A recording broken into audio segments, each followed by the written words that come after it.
G'day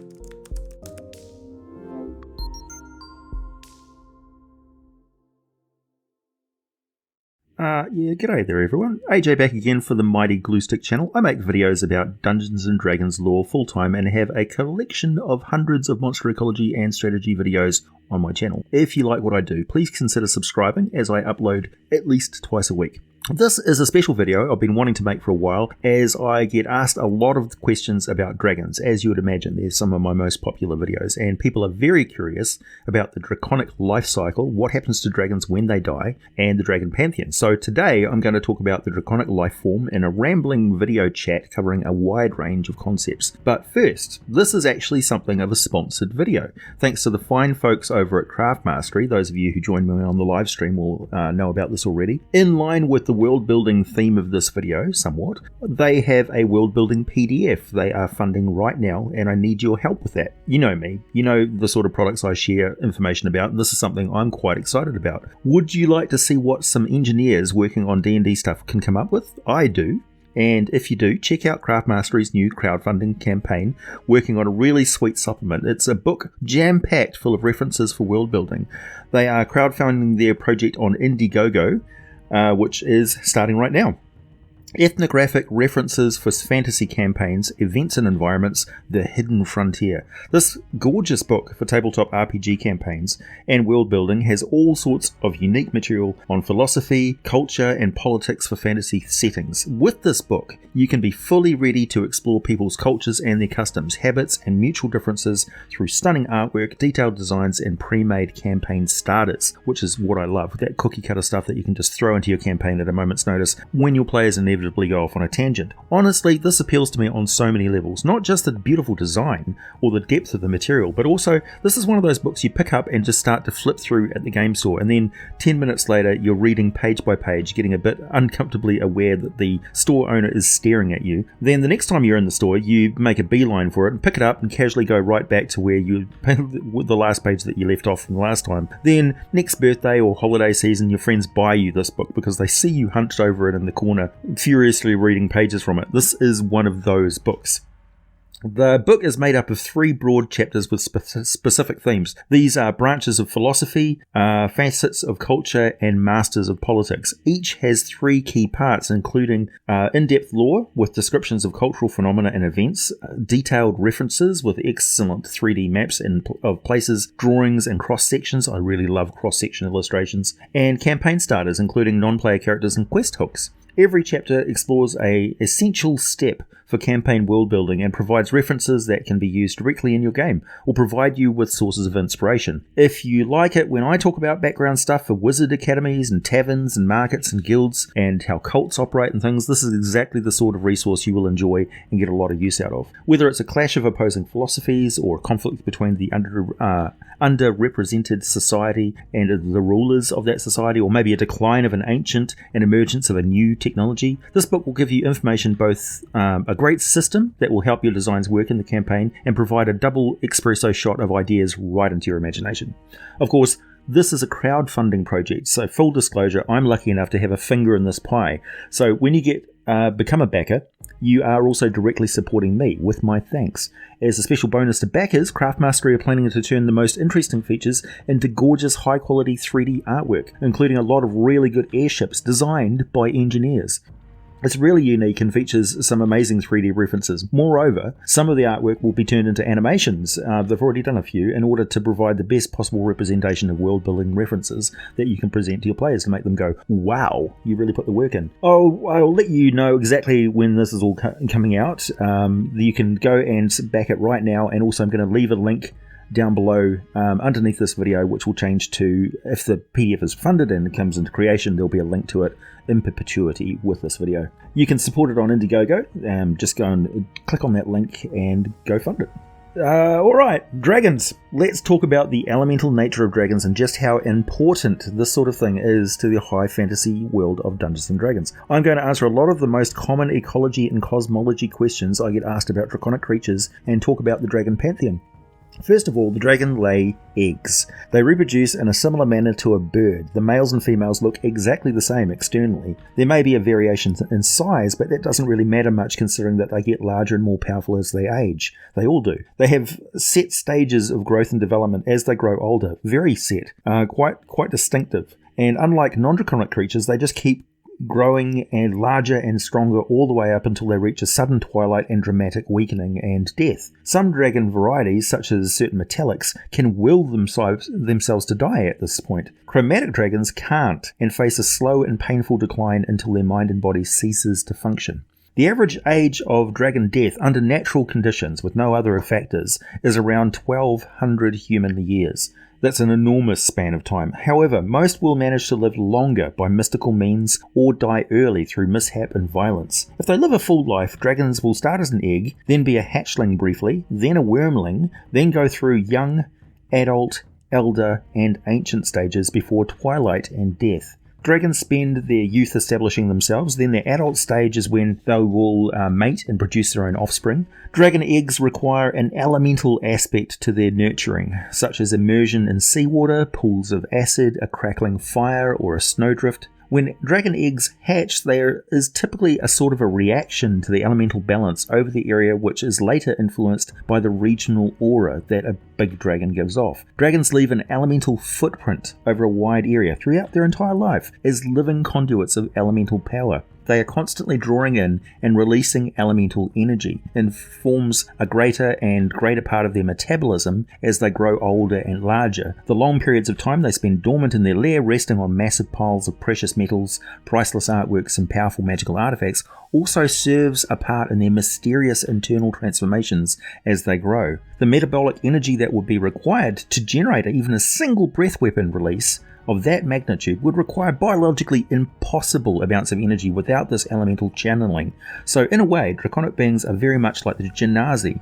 They are part elemental, part biological, and not like other forms of life. Dragons long ago developed their own forms of magic and artifice that manipulates and enhances the elemental power already flowing through them. They can learn spells that are more like metamagic feats that can change what their breath weapon can do. They can craft magical items that they can also use this power source with to fuel a diverse array of arcane abilities. Dragons with precious metal, crystal, and gemstone jewelry, barding armor, and weapons attached to their wings, claws, or the tip of the tail can opt to spend their breath attack to power up magical items, like one would expend spell slots or magical charges, blasting beams of energy, erecting fields of force, boosting movement, sensors, and even ripping open portals to other locations. A fully powered up, draconically technology-powered being is a fearsome entity to behold, and it is understandable why they are multiversal conquerors. The frightful presence of a dragon emanates from its eyes. This is an area of the brain connected to it, so there seems to be a mystical psionic effect under the dragon's control. The breath weapon itself is not actually expelled from the lungs, it's vomited up from the stomach. A special organ called the fundamentum is an enormous blood vessel, very porous, like an extremely large complex artery. The fundamentum channels the energy-rich blood from the heart directly into the upper stomach of the dragon's gizzard. When examined outside a dragon, the fundamentum looks something like a rubbery hose with a muscular outer layer capable of pumping blood similar to the way that the heart does, sort of recycling it and fueling it through. This outer layer allows the fundamentum to constrict and open rapidly with one end or the other, propelling a wash of blood into the upper stomach with a massive release of stored elemental power. Because dragons make use of supernatural energy as part of their digestive process, this can consume and digest all sorts of energy food. The energy can help them digest all sorts of food, like over a wide array. They can also consume substances that wouldn't qualify as food to other living creatures. Dragons are predators. They're instinctual hunters at the top of the food chain, and they find meat and other organic material to be the easiest fare to digest. They genuinely enjoy it. When meat is unavailable, dragons resort to eating large plants, such as trees and large bushes, so they do seem to get some sort of additional boost from that vitality they're ingesting. In emergencies, though, when the alternative is starvation, dragons might eat anything that they can swallow. Dead wood, rock or other inorganic materials. They can also eat their treasure. Dragons find these substances distasteful. Furthermore, since rock, for instance, holds little nutritional value, a dragon must eat a lot more of the substance than it needs of organic material, at least as much as its own body weight per day to maintain health. Mind you, if it's eating rock, that's not a huge amount of rock because it's really heavy. Dragons consider such measures to be humiliating and will never admit to it, to the extent that some dragons, particularly reds, prefer to starve for a time rather than depend on food that they weren't meant to eat, and they would rather starve than eat their treasure. The elemental aspect of a dragon's digestive system, in addition to allowing the creature to eat substances others can't, also makes it hyper efficient at digesting meats and other normal foods. Although a dragon can consume more than half its body weight in such over, say, the course of a day, and many do just that with sufficient prey. In fact, for instance, song dragons and things will go out of their way to return to a draconic form, go out of the town or village that they reside in, and hunt intensively and eat a huge amount and then digest it. The dragon needs to eat only about 15 to 20% of its body weight in organic food on a daily basis, but they do gorge themselves every now and then just to make up the slack. At the other end of the scale, the dragon must eat an obscene amount of food to gain weight. So when they're growing up in their growth stages, reports of the black dragon Queen Gugol, one of the few truly obese dragons known to modern day sages and adventurers, she eats more than twice her own body weight every single day. Dragons might make use of their breath weapons even when hunting prey that could not possibly survive a melee encounter. Some dragons just breathe on prey that's already dead. Since dragons use the same energy to digest it as they use of their breath weapons, they find it easy to just pre-digest the prey they've already bathed in that particular form of energy. A red dragon, for instance, can more swiftly digest and thus prefers the taste of prey that has been charred almost to charcoal by fire. White dragons find it easier to digest prey that is frozen solid. So freezing things in a larder is basically like us marinating them. Purple dragons have an easier time with prey that's begun to decay, purple and black dragons and so forth. When dragons reach the end of their life, they have a bunch of different options to choose from. Way more varieties of options than most mortal creatures. The first, mainly for metallic dragons, is just to will themselves to pass away peacefully. Many of them, tired of thousands and thousands of years of life, simply dissolve away into the elemental energy that suffuses them, releasing it safely back into the cosmos. Even when the dragon dies an unexpected violent death, this energy can flood an area, creating a lingering elemental effect that can persist for years, even decades. Evil dragons do this deliberately, devastating the region with massive overcharges of primal power that let off like a supernatural bomb, to the point that they can render the area incapable of sustaining life for a very long time. Some near the end of their days will elect to go out in a blaze of glory that they can direct at their greatest rival, be it another dragon or perhaps an entire kingdom, reducing the rival and their lair or the entire kingdom to a violent storm of elemental energy, destroying everything in its path. Then there are those who merge with the source of their power, one of the elemental planes itself, which is very much like a Jedi Master becoming one with the Force. Their physical form, along with their amassed hoard of treasure, just fades away, converted completely into elemental energy and flowing back into the inner planes. The dragon may maintain a draconic form as an elemental dragon for quite some time, but they eventually merge completely with the native elemental life forms and begin a new existence as another state of being. Thus, they achieve a Zen-like existence, giving up physical form, then their energy form, then their worldly desires of any kind. Eventually, even their sense of self fades away, and they are indistinguishable from a powerful elemental, flowing freely in the elemental spiritual state. They can also seek a way to transition directly into the astral plane when they die, and go on to join the draconic pantheon in immortality within the outer planes of existence. The draconic pantheon is rich and varied, and not enough is said about them, considering how ancient they are and how widespread and powerful their children are across the multiverse. Dragons are supreme beings. More on the pantheon in a moment. A recent and far more disturbing option developed by the human archmage Samasta in the world of Toril is the ritual transformation into the undead Dracolich, which many chromatic dragons have undergone in recent centuries since it was discovered. Clearly this is not happy news for the metallic and good aligned dragons, who have also been engaged in a somewhat lackluster effort to stamp out and erase this ritual from the collective consciousness. But it's an impossible task, and more of these horrors appear every decade, with precious few being destroyed in return.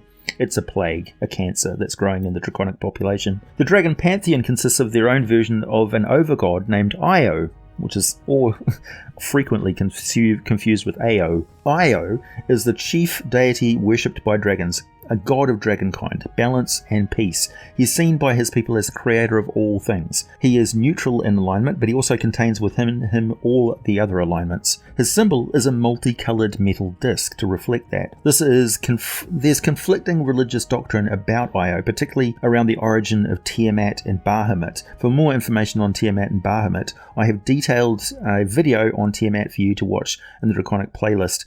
It's got a lot of information about that. Lendis is the dragon god of balance and justice. Unlike Chronepsis, who judges dragons after they die, Lendis metes out justice during a dragon's life, so she's kind of like draconic karma. The clerics and paladins of Lendis are justice bringers, often serving as judges and arbiters for local communities. Lendis's clergy get along well with worshippers of St. Cuthbert, where he's worshipped, and poorly with followers of chaotic gods such as Cord, Olid Damara, and Rethnal. The ruby with internal glowing light is the symbol of Sardior, dragon god of gem dragons and psionics. Tamara is the dragon goddess of life, light, and mercy. She is described as the kindest and most benevolent of the draconic deities, and whose clerics are well-known healers, but also deliverers of death to those who try to escape it, such as undead creatures, and especially draconic undead. The faith of Tamara is the most active of all who wish to see the end of the Dracoliches. They've got a big task ahead of them, and they may also hold many secret mysteries of how dragons can achieve an existence afterlife in the outer planes with their gods. Hopefully more of them will travel and take up celestial service, hopefully to cleanse the world of the evil undead. Halal is the dragon deity of humour and storytelling. It kind of sounds like lol. Her symbol is an open book, and her favoured weapon is a short sword or claw. Lol enjoys sharing stories and songs with those who appreciate such things, regardless of the listener's race or background. She has little use for tyrants and even less patience for cruelty or bullying. She teaches that one must be free of restraint, whether real or psychological, in order to freely express one's opinions. Her priests are usually multi-classed clerics, bards, using music and poetry to spread their faith, and also sarcasm and satire to spread political change. Places of worship are usually simple shrines, such as a soapbox out in a city square, which can be picked up and moved up to the next town at a moment's notice. The followers of Halal share much in common with those of Olidamara, and many pay homage to both deities simultaneously. Both Hextor and Vector are among her chief enemies, the keepers of secrets, because of their portfolios concerning tyranny and concealment, respectively. Tamara is described as being an ally of Pelor and an enemy of Falazur, Hextor, Nerul, and Erithnal. Tamara's alignment is neutral good. Garrix is a dragon god of fire, destruction, and renewal. He symbolizes the sheer power and destructive force of dragonkind, and his gold scales that sometimes shimmer as red. Some argue that Garrix is actually insane. Garrix pays little attention to his clerics and worshippers, and they don't really care either. Some druids revere the renewing aspect of Garrix, knowing that devastation is necessary for rejuvenation to occur. This is the people who basically burn a forest in order for it to regenerate new growth. Falazur, you probably heard about them if you've watched the Dungeons and Dragons movie. Falazur is the dragon deity of energy draining, undeath, decay, and exhaustion. His symbol is a draconic skull. Falazur is a wretched, creeping thing no longer able to fly, but he has a gravely terrible beauty nonetheless. He's vast and sleek, with silver-edged scales of midnight blue and vestigial wings. He may also appear as a handsome human or a comely elf. He is brilliant, gifted master of disguise, and lacks his sister Tiamat's recklessness and outright aggression. He requires a continuous stream of death to maintain his beauty and perfection, and he goes about without death for too long. He becomes gaunt and skeletal, so he actually feeds on unlife. Falazur is worshipped by shadow dragons, of course, and undead dragons, obviously. He's revered by many necromancers of non-draconic races as well, and by intelligent undead. Among the dragon gods, only Bahamut and Tiamat have more draconic followers than Falazur. The fun fact. Asterinian is a draconic deity who serves Ios as a messenger. Her symbol is a grinning dragon's head, and Asterinian appears as a huge brass dragon who is always grinning. Basically, she's like a speed maniac. She is quick-witted, with a sharp tongue, and Asterinian is the messenger of the draconic god of creation. So she and her followers enjoy good relations with Gal Glittergold, Farlangen, Oledamara, and similar deities. Asterinian loves all those who enjoy innovation and whimsy, so she gets along well with gnomes, the beings of Lantern, Archwizards of Thay who are invested in invention, that sort of thing. She's accepting of all dragon-blooded races, and she's especially amused by spell scales. It's a race which I haven't covered yet, but I've often talked about tangentially. There is a bit of conflicting lore on this goddess, some saying that she began as a mortal who raised herself up to godhood. Astrolabe represents the desire in all dragons to acquire wealth and power. However, she dislikes greed. She cannot abide thievery unless such an act is done in the name of building one's hoard. All of her followers are neutral in some aspect of their alignment. She discourages her clerics from becoming involved in draconic politics and seeks to reward dragons with unusually impressive hoards. Chronepsis is the dragon deity of fate, death, and judgment. His symbol is an unblinking draconic eye. Chronepsis is truly neutral in all things, dispassionate, unconcerned with the unfolding of events. He observes but does not act except to guide the spirits of dragons into the afterlife. While he's a god of eternal law, he cares nothing for justice. Chronepsis never speaks or communicates, but it's said to know the future of all things, and that all things will eventually end, never revealing this knowledge to others or exactly how it's going to happen. While all dragons respect Chronepsis, few worship him, and even fewer become his clerics because he's a silent god.